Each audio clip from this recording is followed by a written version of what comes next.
षष्ठः सर्गः रावणगृहप्रवेशनम्। सनिकामं विमानेषु विषन्नः कामरूपधृक् विचचार पुनर्लङ्कां लाघवेन समन्वितः आससादाथ लक्ष्मीवान् राक्षसेन्द्रनिवेशनं प्राकारेणार्कवर्णेन भास्वरेणाभिसंवृतं रक्षितं राक्षसैर्घोरैः सिंहैरिव महद्वनं समीक्षमाणो भवनं चकाशे कपिकुञ्जरः रूप्यकोपहितैश्चित्रैः तोरणैर्हेमभूषितैः विचित्राभिश्च कश्याभिः द्वारैश्च रुचिरैर्वृतं गजास्थितैर्महामात्रैः शूरैश्च विगतश्रमैः उपस्थितमः संहार्यैः हयैस्यन्दनयायिभिः सिंहव्याघ्रतनुत्राणैः दान्तकाञ्चनराजतैः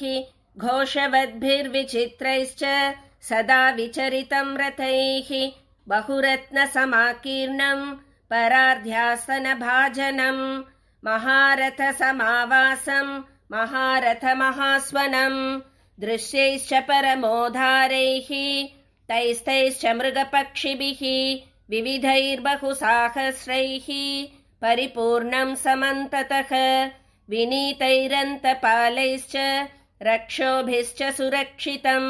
मुख्याभिश्च वरस्त्रीभिः परिपूर्णं समन्ततः मुदितः प्रमदारत्नं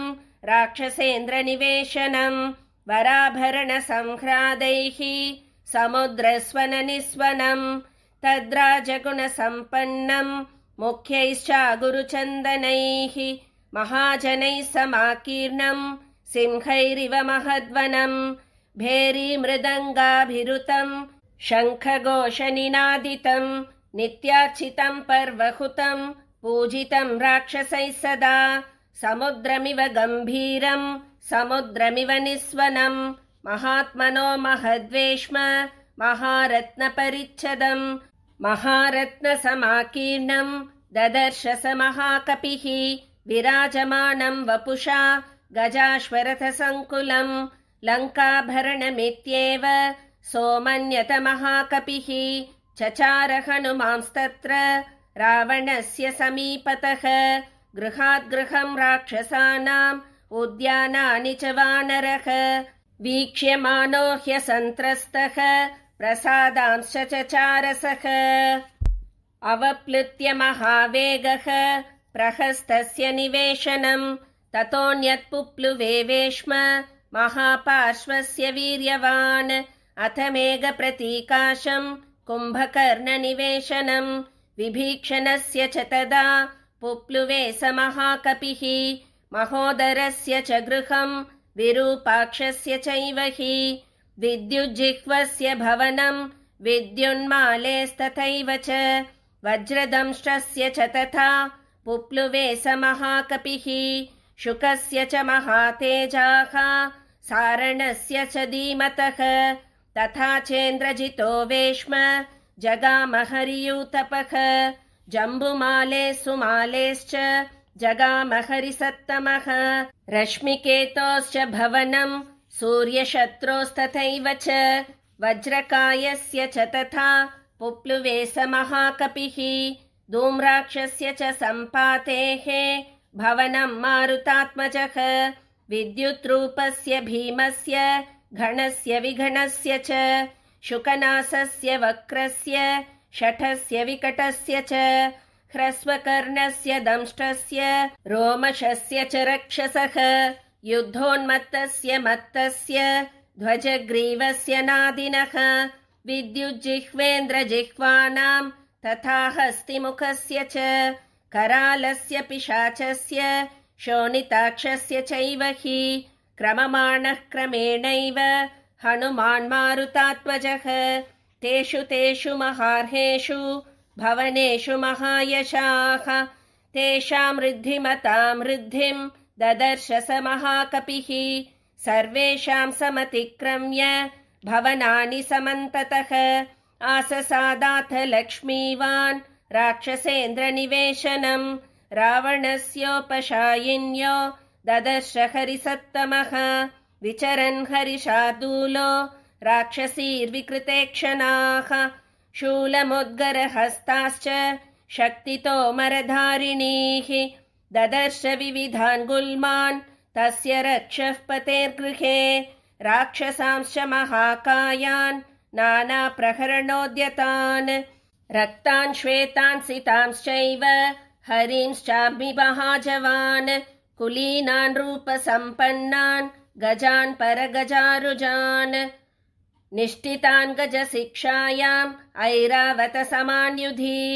निहन्त्रोन् परसैन्यानाम् गृहे तस्मिन् ददर्श सः क्षरतश्च यथा मेघान् स्रवतश्च यथा गिरीन् मेघस्तनितनिर्घोषान् दुर्धर्षान् समरे परैः सहस्रं वाहिनीस्तत्र जाम्बूनदपरिष्कृताः हेमजालपरिच्छन्नाः तरुणादित्यसन्निभाः ददर्श राक्षसेन्द्रस्य रावणस्य निवेशने शिबिका विविधाकाराः सकपिर्मारुतात्मजः लतागृहाणि चित्राणि चित्रशालागृहाणि च क्रीडागृहाणि चान्यानि दारुपर्वतकानपि कामस्य गृहकं रम्यं दिवागृहकमेव च ददर्श राक्षसेन्द्रस्य रावणस्य निवेशने समन्दरगिरिप्रख्यं मयूरस्थानसङ्कुलं ध्वजयष्टिभिराकीर्णं ददर्श भवनोत्तमम् अनेकरत्नसङ्कीर्णं निधिजालं समन्ततः धीरनिष्ठितकर्मान्तं गृहं भूतपतेरिव अर्चिर्भिश्चापि रत्नानां तेजसा रावणस्य च विरराजाथ तद्वेश्म रश्मिमानिव रश्मिभिः जाम्बूनदमयान्येव शयनान्यासनानि च भाजनानि च मुख्यानि ददर्श हरियूथपः मध्वासवकृतक्लेतं मणिभाजनसङ्कुलं मनोरममसम्बाधं कुबेरभवनं यथा नूपुराणां च घोषेण काञ्चीनां निनदेन च मृदङ्गतलघोषैश्च घोषवद्भिर्विनादितं प्रासादसङ्घातयुतं स्त्रीरत्नशतसङ्कुलं सुव्यूढकक्ष्यं हनुमान् प्रविवेश महागृहम् इत्यार्षे श्रीमद् रामायणे वाल्मीकीये आदिकाव्ये सुन्दरकाण्डे 6ष्ठः सर्गः।